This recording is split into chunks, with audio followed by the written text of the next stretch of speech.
Nggak main-main loh. Tidak Maksudnya main-main, tidak main-main. genap itu nggak main-main. Supaya genap itu betul-betul dalam sekali tuh. Supaya genap. Bagaimana nanti kalau Yesus tidak serahkan Maria kepada murid terkasih? Bagaimana nanti Wahyu nanti dia suruh Yohanes tulislah. Bagaimana bisa menggenapi? Bagaimana Paulus bisa menggenapi di dalam Roma 8 ayat 29 sampai 30 supaya dia menjadi sulung dari saudara-saudaranya. Kalau dia tidak menyerahkan murid terkasih itu kepada Maria dan Maria kepada murid terkasih itu. Gagal semua teologi yang Paulus, semua yang ke belakang gagal.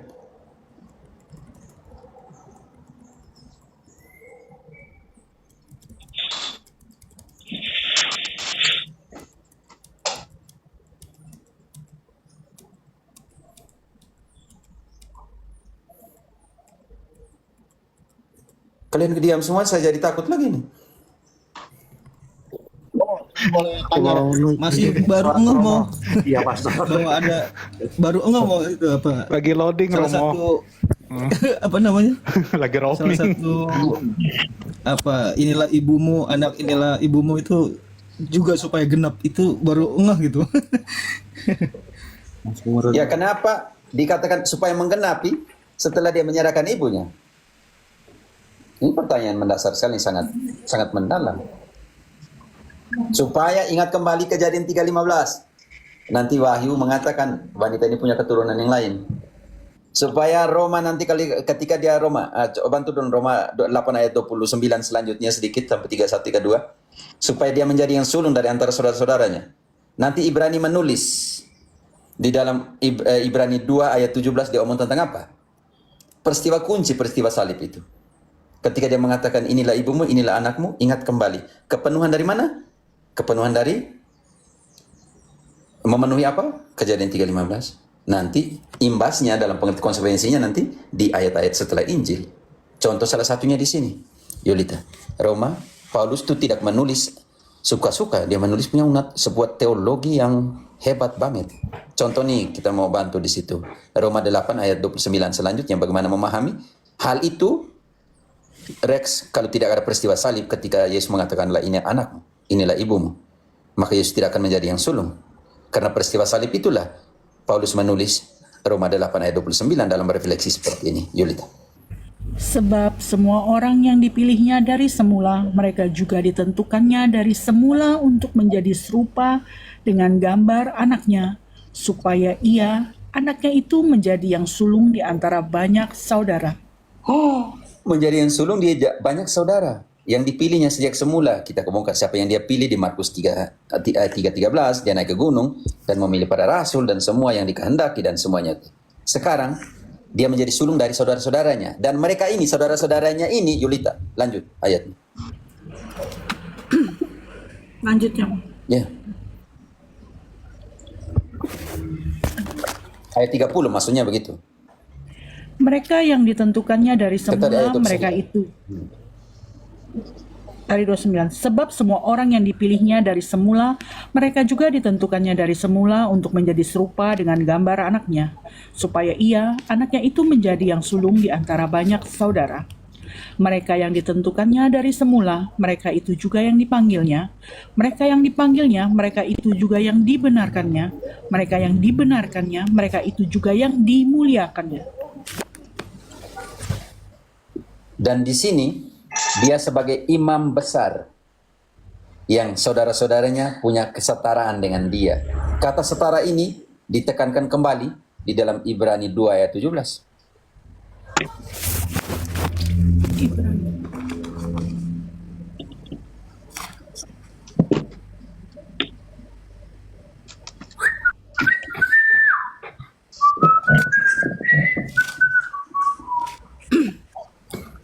Ibrani 2:17. Itulah sebabnya dalam segala hal ia harus disamakan dengan saudara-saudaranya, supaya ia menjadi imam besar yang menaruh belas kasihan dan setia kepada Allah untuk mendamaikan dosa umat. Karena itu dia harus dalam segala hal atau dalam satu hal saja? Dalam segala hal. Harus disamakan dengan saudara-saudaranya. Dan dia sebagai imam besar dalam tugasnya. Dia sebagai imam besar dan saudara-saudaranya adalah imam-imam. Tugasnya ada dua, yaitu baca ayat kembali. Itulah sebabnya dalam segala hal ia harus disamakan dengan saudara-saudaranya, supaya ia menjadi imam besar yang menaruh belas kasihan dan setia kepada Allah untuk mendamaikan dosa umat. Sama, yaitu untuk mendamaikan dosa umat. Karena itu dalam Yohanes 20, 21, 23, 22, 23 katakan, 21 katakan semuanya dari Allah. Seperti Bapa mengutus aku mengutus kalian. Menghembuskan Roh Kudusnya kepada para rasul dan mengatakan, terimalah Roh Kudus. Barang siapa kamu ampuni dosanya, dosanya diampuni. Karena itu dalam segala hal dia harus disamakan dengan saudara-saudaranya. Dan sebagai imam besar dalam kesetiaannya kepada Allah, dalam pendamaian dosa manusia. Dan karena itu saudara-saudaranya ini yang dia angkat itu, yang dia hembuskan Roh Kudusnya itu adalah pelayan-pelayan perjanjian baru yang tidak dimeteraikan oleh huruf yang mati, melainkan oleh roh. 2 Korintus 3 ayat 5 dan 6. Korintus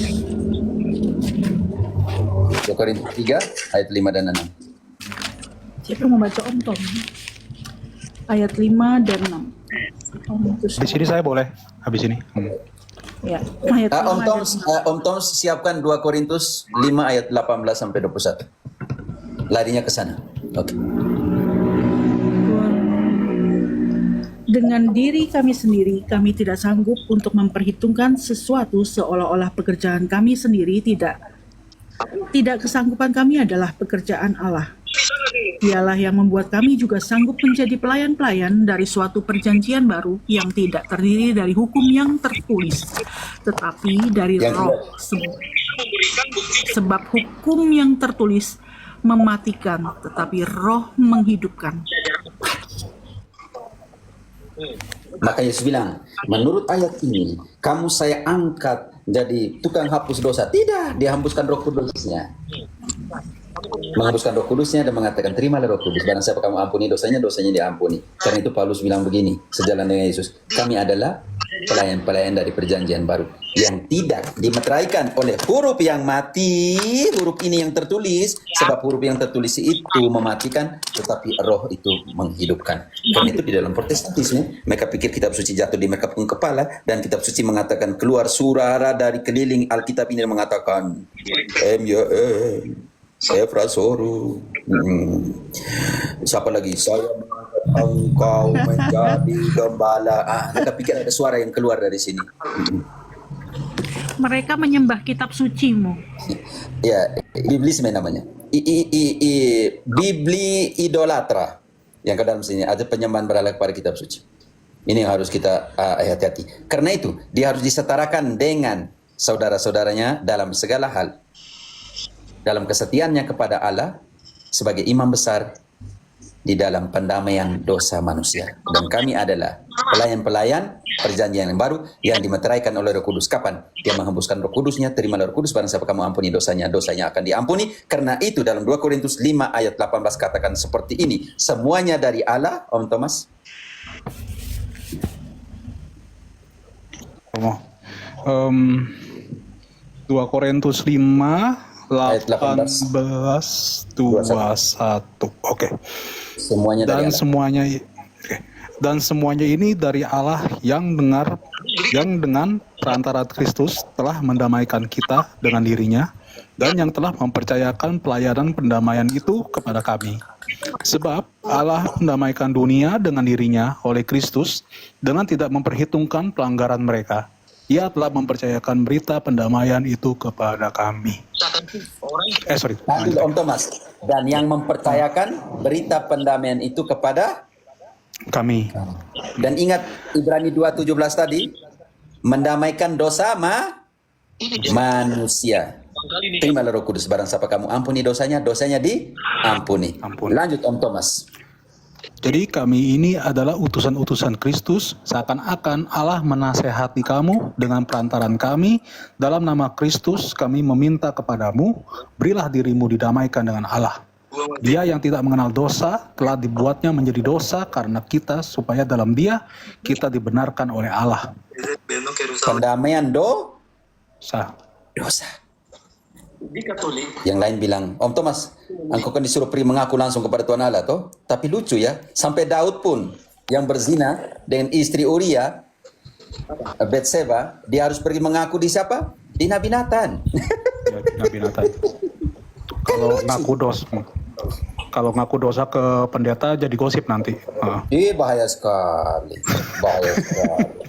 Cynthia, ini ada di bawah. Cynthia, engkau mengaku dosa di pendeta kah? Oh ya, ada mau. Teman-teman ada yang di atas, kalau mau turun supaya Cynthia ada mau tanya. Kalau ada yang sudah tanya. Saya izin turun duluan, Romo. Silakan, si Cynthia. Oh ya, Cynthia. Ya, silakan. Nanti clips. Engkau di atas sudah. Saya turun duluan, Cynthia. Romo. Oh ya, Om Benny. Oke. Bisa supaya baku ganti dengan teman-teman. Kalau Cynthia mau tanya. Oke, jadi Rex bisa mengerti peristiwa salib, penyerahan. Mantap.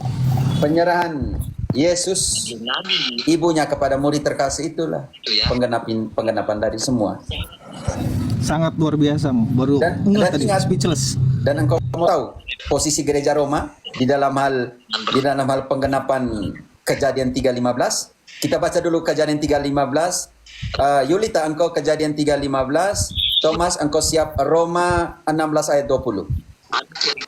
Kejadian 3:15 dulu atau dua-duanya mau Cynthia di sini juga. Atau Cynthia, engkau Kejadian 3:15, Thomas Roma 16:20. Posisi gereja Roma di dalam penggenapan Kejadian 3:15.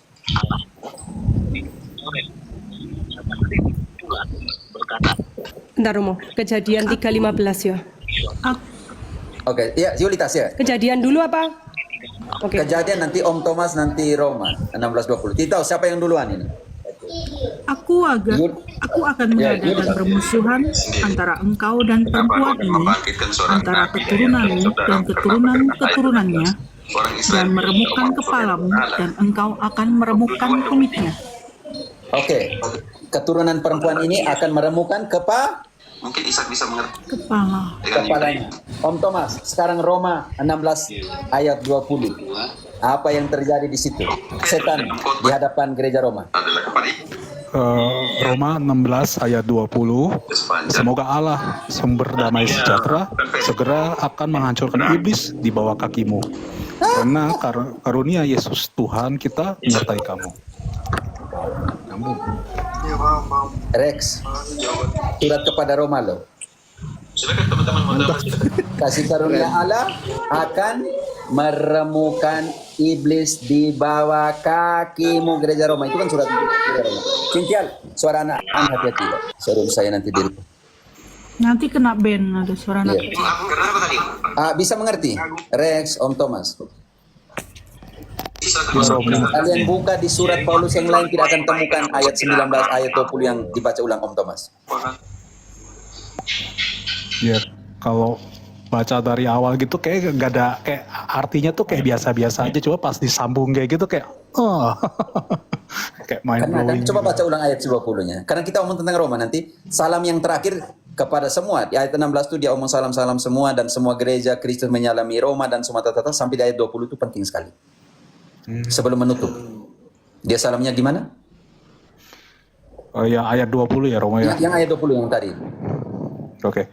Semoga Allah sumber damai sejahtera segera akan menghancurkan iblis di bawah kakimu. Kasih karunia Yesus Tuhan kita menyertai kamu. Haleluya.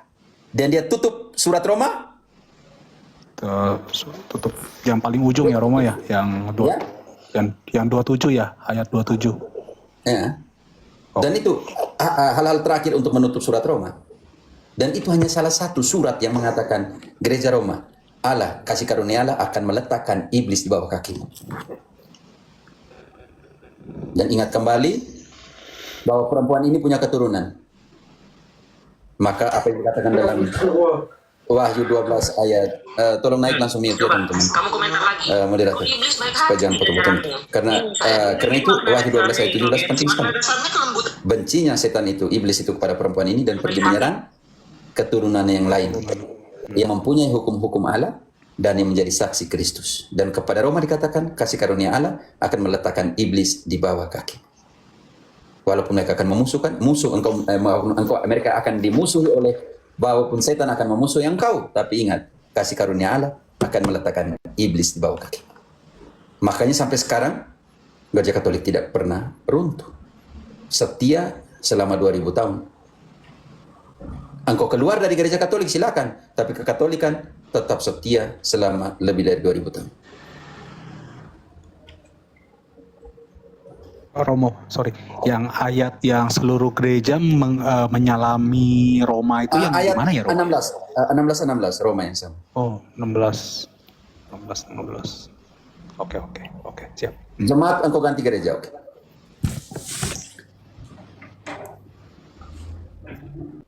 Bisa dibaca Thomas? Oh, oke. Yang Roma 16 ayat 16. Bersalam-salamlah kamu dengan cium kudus. Salam kepada kamu dari semua gereja Kristus. Jadi semua yang menganggap dirinya gereja Kristus harus menyalami Penyalami Roma. Kenapa? Karena ingat bab 1 ayat 8. Iman gereja Roma itu ada di mana saja.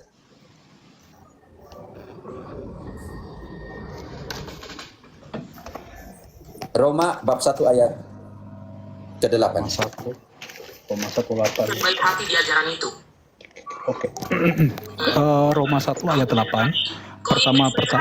Pertama-tama, aku mengucap syukur kepada Allahku oleh Yesus Kristus atas kamu sekalian, sebab telah tersiar kabar tentang imanmu di seluruh dunia. Nih, saya buka. Yuk, saya buka. Gereja mana? Ayat 7. Kamu harus tahu, tulisan indulgens itu Kepada kamu sekalian yang tinggal di Roma. Kepada kamu Kepada sekalian kalian yang tinggal. semua yang tinggal di Roma, aku bersyukur kepada Allah karena telah tersebar kabar tentang imanmu di seluruh universo, di seluruh dunia.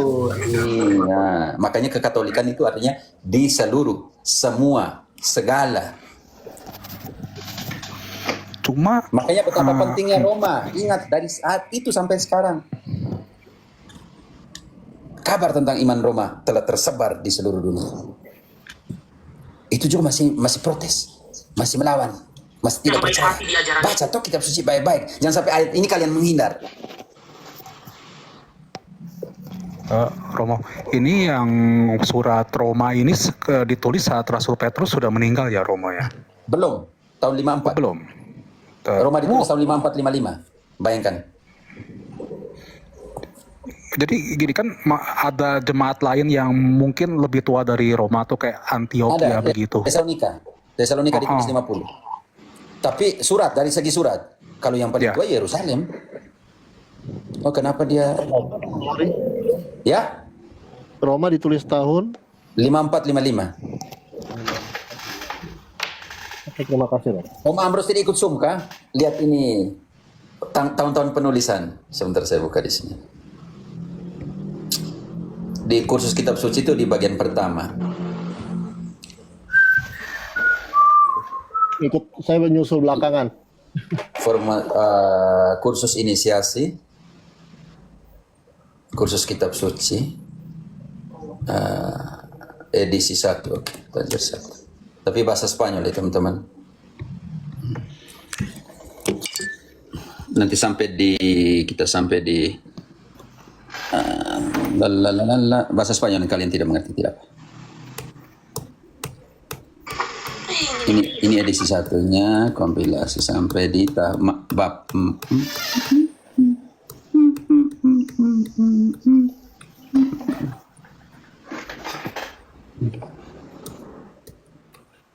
Bahasa Spanyol ngertiin cuma hasta la vista mi amor mu. Oke, ini peta tahun.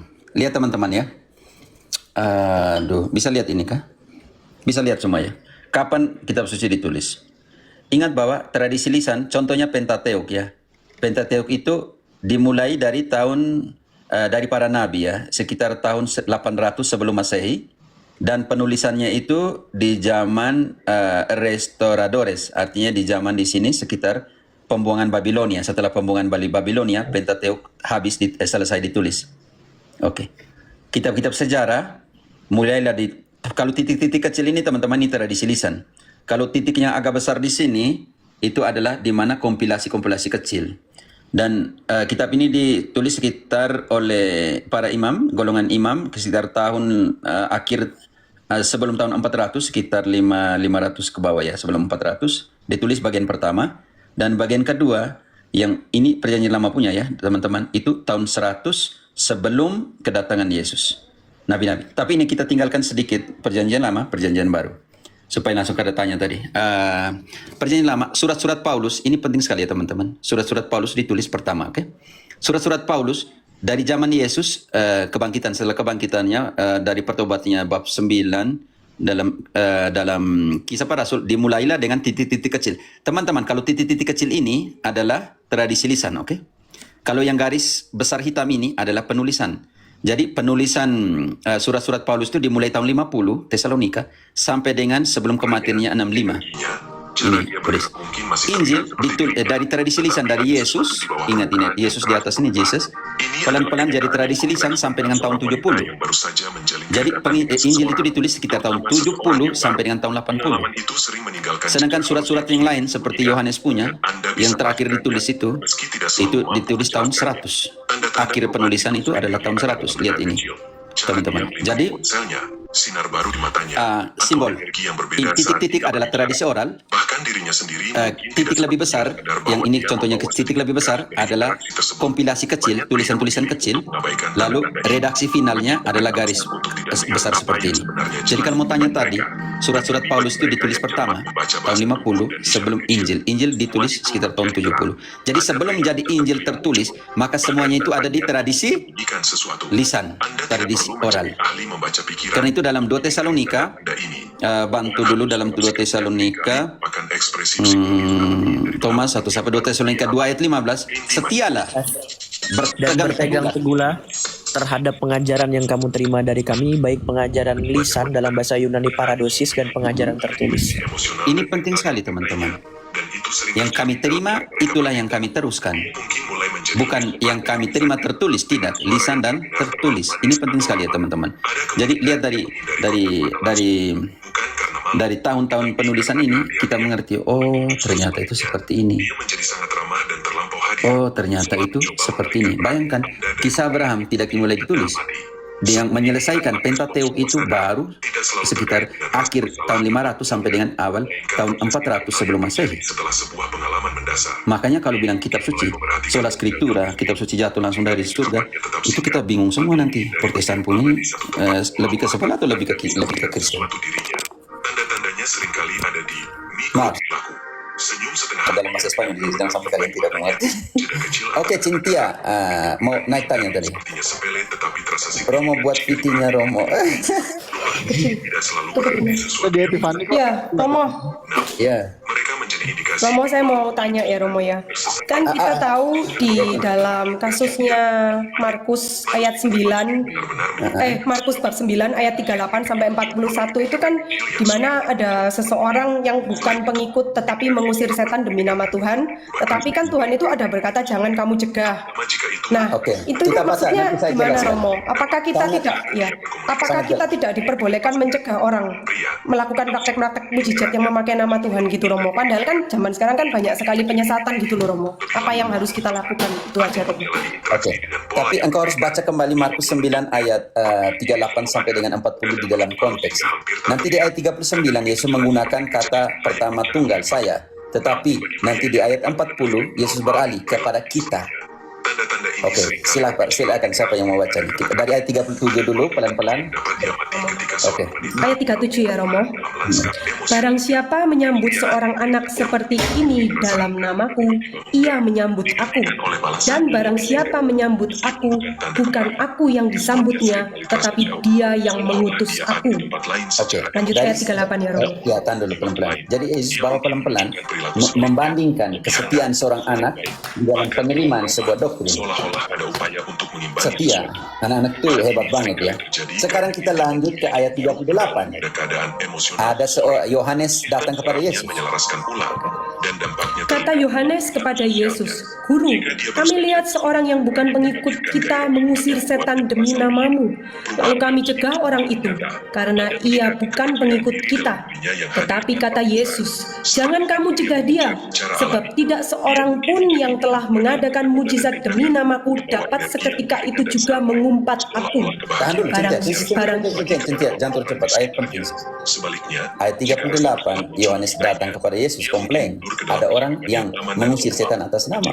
Ayat 39, Yesus bilang, jangan kau cegah dia, sebab barang siapa, ayat itu penting, makin cinta engkau pelan-pelan. Ya, setiap ayat engkau berhenti dulu, kalau saya tidak bisa potong. Nanti kalau saya potong seolah-olah ribut nanti. Oke, ayat 39, apa kata Yesus? atau bertindak, bahkan perubahan kecil pun bisa tampak Tetapi kata Yesus, jangan kamu cegah dia, sebab tidak seorang pun yang telah mengadakan mujizat demi namaku dapat seketika itu juga mengumpat aku. menjadi indikator Yesus menggunakan konsep di situ, orang pertama tunggal, ia bahkan mungkin yang mengusir atas namaku tidak mungkin waktu yang sama mengumpat aku. Tetapi sekarang, memproses emosi karena otoritasnya sudah diberikan kepada gereja di dalam Matius 18, barang siapa yang kamu putuskan, yang kamu lepaskan, maka Yesus masuk ke dalam persekutuan. Ini penting sekali, karena gereja adalah tubuh, kepenuhan dari tubuhnya. Makanya di ayat 40 itu kata kunci. Apa kata Yesus? psikologis dari pengalaman keintiman yang memengaruhi fokus emosionalnya dan Barang siapa tidak melawan kita, ia ada di pihak kita. subtil pada cara dia merawat dirinya atau Barang siapa yang tidak melawan kita, ada di pihak menunjukkan banyak hal. kita. Misalnya, wanita mungkin Protestan tidak melawan kita? penampilan mereka setelah mengalami keintiman, terutama jika itu melibatkan seseorang yang mereka inginkan secara mendalam. Melawan kekatolikan, Romo. Melawan kekatolikan. Bukan hanya kekatolikan. Yesus bilang, pengakuan dosa, barang siapa kamu ampuni dosanya, mereka lawan tidak? Pernyataan Yesus sendiri, perintah Yesus Ini sendiri. bisa sangat terlihat. Dia mungkin mengenakan pakaian atau Yesus Ya, bilang, lawan, Romo. dagingku adalah benar-benar makanan, mereka bilang simbol. Melawan atau tidak? parfum baru yang tampaknya jauh dari Melawan, peringatan Romo. sebelumnya. Yesus bilang, semua kawananku digembalakan oleh Petrus. Mereka bilang apa? Menonjol sebagai sinyal halus dari apa yang telah memengaruhi Semua orang yang mengatasnamakan nama Tuhan boleh. jarang Boleh. diungkapkan secara langsung. Yesus menetapkan di dalam gerejanya ada orang-orang seperti ini. Aku hanya merasa Di dalam 1 Korintus 12 ayat 28. Makanya yang menyembuhkan itu, karunia, yang menerima karunia itu harus ditetapkan oleh gereja. Bukan kita yang ngomong, kita yang ngomong. bahwa gaya 1 berpakaian Korintus 12 ayat 28 ngomong tentang apa? diri seorang wanita menggambarkan lebih dari sekadar pilihan acak. Baret di mobil bikin kesel, tenang. 1 Korintus berapa, Romo? Kenali. 12 ayat 28. Mereka adalah representasi tak langsung dari perubahan. Bentar. 1 Korintus 12 ayat 38 ya, Romo. 28. 28 ya, Romo. Dan Allah telah menetapkan beberapa orang dalam jemaat, pertama sebagai rasul, kedua sebagai nabi, ketiga sebagai pengajar. Selanjutnya, mereka yang mendapat karunia untuk mengadakan mujizat, untuk menyembuhkan, untuk melayani, untuk memimpin, dan untuk berkata-kata dalam bahasa roh. Karena itu kalau kau punya karunia, kalau gereja tidak tetapkan bahwa kau punya karunia untuk menyembuhkan, engkau tidak bisa buat apa-apa.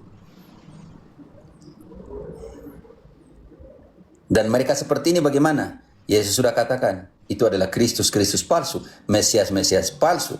Matius 24 ayat 23, 24, 25. Saya sudah memperingatkan kamu bahwa akan datang Kristus palsu. Mereka menyembuhkan, mereka berbuat hal-hal besar, tapi kau jangan ikut mereka. Matius 24 ayat ke 25 ya. 23, 25. Oh, 23. Oke. Pada waktu itu jika orang berkata kepadamu, lihat Mesias ada di sini atau Mesias ada di sana, jangan kamu percaya, sebab Mesias palsu dan nabi-nabi palsu akan muncul dan mereka mengadakan tanda-tanda yang dahsyat dan mujizat-mujizat sehingga sekiranya mungkin mereka menyesatkan orang-orang pilihan juga. Camkanlah, aku sudah mengatakannya terlebih dahulu kepadamu. Cynthia jangan pergi jajan lagi tuh mulai dari sekarang tuh Iya Romo, tapi apakah kita tidak boleh menegur Romo? Misalnya kayak teman saya sendiri, saya langsung bilang, kamu itu sesat. Terus langsung saya jelaskan sejarahnya kenapa saya bilang kamu sesat. Maksudnya secara frontal gitu Romo. Ya, engkau tegur dia. Kalau dia tidak mau, ya urusan dia. Yang penting kau suruh tegur. Karena seorang bidat yang 1-2 kali telah kau jelaskan, tapi tidak mau ikut, tinggalkanlah dia. Titus 3 ayat 10-11. Berapa Romo? Titus 3 ayat 10-11.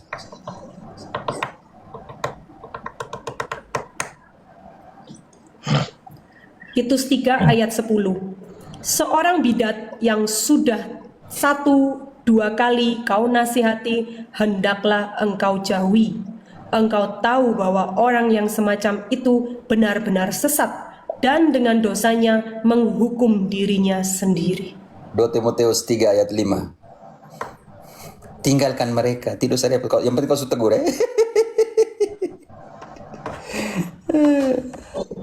2 Timotius 3 ayat yang kelima. Secara lahiriah mereka menjalankan ibadah mereka, tetapi pada hakikatnya mereka memungkiri kekuatannya. Jauhilah mereka itu. Selesai. Secara lahiriah mereka merayakan ibadah mereka, dasi, haleluya, ben, haleluya, semuanya, jingkrak, haleluya dan semua. Tetapi mereka memungkiri ibadah itu sendiri. Jauhilah mereka. Jangan kau pergi cicip sana cicip sini lagi, Cynthia. Kau ikut pendeta bukan Yesus, ini bahaya sekali. Yang tidak bersama kita, yang protes Ampun, kita, Romo, ya, tidak Romo. bersama kita. Mana ada Yesus perintahkan para rasul untuk kesepakatan rantai? Tapi maksud saya itu ketika kita menegur itu nggak apa-apa kan Romo? Bukan Ya, maksudnya tegur, kita itu makanya menghakimi mereka kan Romo? Bukan, Tagora bilang, menurut kitab suci begini-begini loh. Sadarlah. Selesai, kalau tidak mereka tidak mau ikut, ya sudah. Yang penting engkau sudah menegur mereka. Kenapa? Karena ini adalah mandat. Penting sekali, mandat kitab suci. Mandat firman Allah yang kita temukan di dalam Yakobus 5. Yakobus 5 ayat 19-20. Jika saudaramu berada di sini dan engkau mengembalikan dia, engkau menyelamatkan jiwanya dan menghapusi, menutupi pelbagai dosa. Yakobus 5 ayat ke berapa Romo? 19-20. Saudara-saudaraku, jika ada di antara kamu yang menyimpang dari kebenaran dan ada seorang yang membuat dia berbalik, ketahuilah bahwa barang siapa membuat orang berdosa berbalik dari jalannya yang sesat, ia akan menyelamatkan jiwa orang itu dari maut dan menutupi banyak dosa. Engkau menyelamatkan jiwanya dari maut dan menutupi pelbagai dosa, Cynthia. Kamu nih kasih saya begini-begini, saya malu lagi nih. Yang terima gratis bagi Cynthia, kalau ada saudaramu yang jauh dari kebenaran dan engkau berjuang supaya dia kembali kepada kebenaran, engkau menyelamatkan jiwanya dan menutupi pelbagai dosa. Puji Tuhan Romo. Semoga.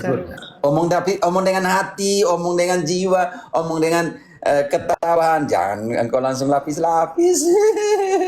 Iya Romo, iya saya paham Romo. Kita harus tetap memberitakan itu dengan kasih ya Romo. Ya.